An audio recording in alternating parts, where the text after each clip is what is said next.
పరలోక రాజ్యము ఒక ఇంటి యజమానిని పోలి ఉన్నది. అతడు తన ద్రాక్ష తోటలో పనివారిని కూలికి పెట్టుకోవడానికి పొద్దున బయలుదేరి దినమునకు 1 దేనారము చొప్పున పనివారితో ఒడంబడి తన ద్రాక్ష తోటలోనికి వారిని పంపాడు.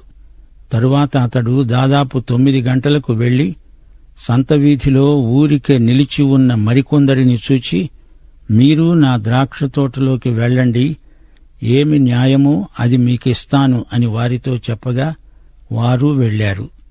దాదాపు 12 గంటలకు 3 గంటలకు అతడు మరల వెళ్లి అలాగే చేశాడు. తిరిగి దాదాపు 5 గంటలకు వెళ్లి మరికొందరు నిలిచి ఉండగా చూచి, ఇక్కడ దినమంతా మీరెందుకు ఊరికనే నిలిచి ఉన్నారు అని వారిని అడుగగా వారన్నారు, ఎవడూ మమ్ములను కూలికి పెట్టుకోలేదు. అందుకతడు అన్నాడు, మీరు నా ద్రాక్ష తోటలోకి వెళ్ళండి.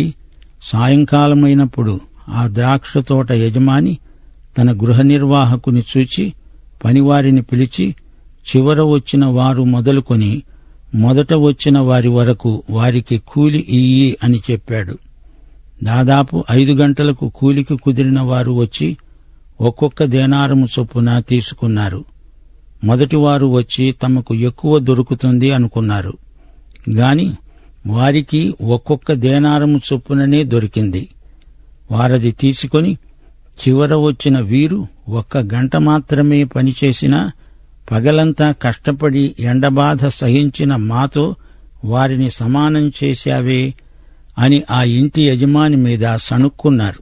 అందుకతడు వారిలో ఒకణ్ణి చూచి అన్నాడు, స్నేహితుడా, నేను నీకు అన్యాయం చేయలేదే. నీవు నా యొద్ద 1 దేనారమునకు వడబడలేదా? నీ సొమ్ము నీవు తీసుకొని పో, నీకిచ్చినట్లే కడపట వచ్చిన వీరికి ఇవ్వడానికి నాకిష్టమైంది. నాకు ఇష్టము వచ్చినట్లు నా స్వంత సొమ్ముతో చేయడము న్యాయము కాదా?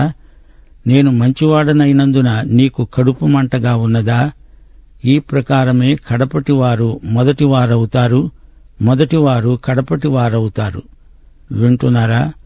పరలోక రాజ్యమును గురించిన మరికొన్ని సంగతులు ఈ కూలివారి ఉపమానంలో ప్రభువు తెలియచేస్తున్నాడు. విశ్వాసులకు దేవుడిచ్చే బహుమానాలను గురించిన ఉపమానమిది. దేవుడు అప్పగించిన పని విషయంలో విశ్వసనీయత ఆధారంగా బహుమానాలుంటాయి. మొదటివారు కడపటివారైతే కడపటివారు మొదటివారవుతారు. పిలువబడిన వారనేకులు, ఏర్పరచబడిన వారు అందులో కొందరే. కూలివారికి రోజుకు 1 దేనారం ఇవ్వబడుతుంది. యూదుల కాలనిర్ణయం ప్రకారం ఉదయం 6 గంటలకు రోజు మొదలవుతుంది, సాయంకాలం 6 గంటలకు రోజు ముగుస్తుంది.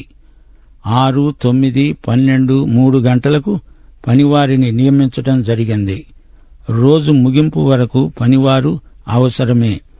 లేకపోతే వర్షం వచ్చి మర్నాటికి పంటంతా పాడైపోతుంది. నీవు మొదట వచ్చినా చిట్ట చివర వచ్చినా దేవుని దృష్టిలో అందరూ విలువైన పనివారే. మాకెక్కువ అనుభవముంది, మేము సీనియరు, మీరు జూనియరు అనడానికి వీల్లేదు. వీరికి ఎక్కువ గౌరవము, వారికి తక్కువ గౌరవము అంటూ ఉండదు.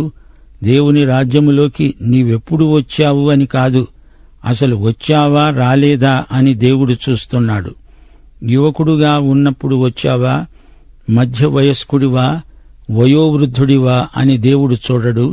నీవెప్పుడు వచ్చినా బహుమానాల పంపకంలో ఎట్టి భేదము ఉండదు. ఎవరూ నిరుద్యోగులై ఉండకూడదని దేవుని చిత్తం. ప్రతి ఒక్కరికి పని, ప్రతి ఒక్కరి అక్కర కొలది జీతం. దేవుని దాతృత్వం, కనికరం ఇందులో కనపడుతున్నాయి. అందరూ పని సమానంగా చేయలేరు, గాని జీతం సమానంగా పుచ్చుకున్నారు.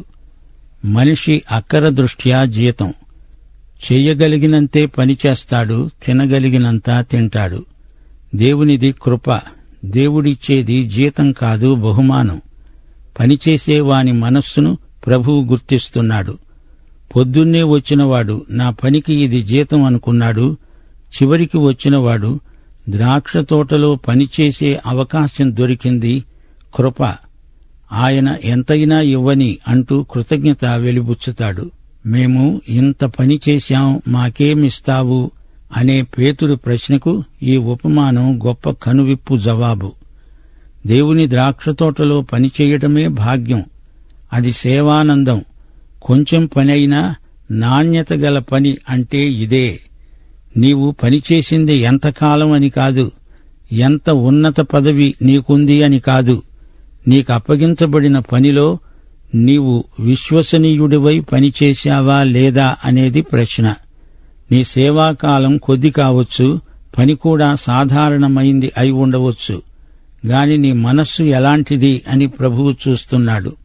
నీ విశ్వసనీయతే నీ విజయం. ప్రియ విశ్వాసీ, గ్రహిస్తున్నావా?